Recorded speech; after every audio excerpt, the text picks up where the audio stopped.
મુન્નાભાઈ સ્ટાઇલમાં પરીક્ષામાં ગેરરીતિ કરનારા 4 વિદ્યાર્થીઓનું સસ્પેન્શન. વડોદરા મેડિકલ કોલેજમાં સપ્ટેમ્બર અને ઓક્ટોબર મહિનામાં લેવાયેલી ઇન્ટરનલ પરીક્ષામાં મુન્નાભાઈ એમબીબીએસ ફિલ્મની સ્ટાઇલમાં ચોરી કરવાની 2 ઘટનાઓ સામે આવ્યા બાદ સત્તાધીશોએ તેમાં સંડોવાયેલા 4 વિદ્યાર્થીઓ સામે તપાસ સમિતિ બનાવી હતી.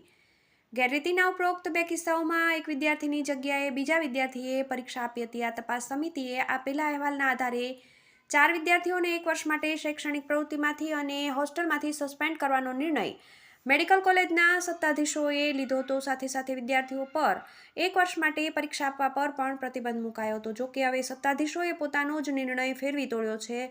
નવા નિર્ણય પ્રમાણે વિદ્યાર્થીઓનું શૈક્ષણિક સસ્પેન્શન, હોસ્ટેલમાં રહેવા પરનું સસ્પેન્શન પાછું ખેંચી લેવામાં આવ્યું છે. હવે વિદ્યાર્થીઓ માત્ર આગામી નિયમિત પરીક્ષા નહીં આપી શકે. મેડિકલ કોલેજના સૂત્રોનું કહેવું છે કે નિયમિત પરીક્ષા બાદ પૂરક પરીક્ષા પણ લેવાતી હોય છે અને આ વિદ્યાર્થીઓ માટે લેવાયેલા નિર્ણયમાં નિયમિત પરીક્ષાનો જ ઉલ્લેખ છે, પૂરક પરીક્ષાનો નહીં. એટલે આ વિદ્યાર્થીઓ પૂરક પરીક્ષામાં બેસી શકશે. આમ તેમનું વર્ષ પણ નહીં બગડે. આમ સરવાળે વિદ્યાર્થીઓને કરવામાં આવેલી તમામ પ્રકારની સજા પાછી ખેંચી લેવામાં આવી છે.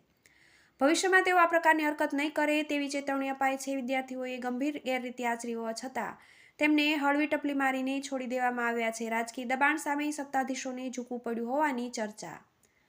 સત્તાધીશો પોતાનો જ નિર્ણય બદલવા માટે વિદ્યાર્થીઓના વાલીઓ સાથે થયેલી રૂબરૂ ચર્ચા અને વાલીઓએ આપેલી લેખિત બાંહેધરીને તથા વિદ્યાર્થીઓના શૈક્ષણિક ભવિષ્યને આગળ ધરી રહ્યા છે. ઉપરાંત અગાઉ પણ આ જ પ્રકારની ગેરરીતિના કિસ્સામાં વિદ્યાર્થીઓને હળવી સજા કરાઈ હોવાથી આ મામલામાં પણ સજામાં ફેરફાર કરાયો છે તેવું કારણ સત્તાધીશોએ આપ્યું છે.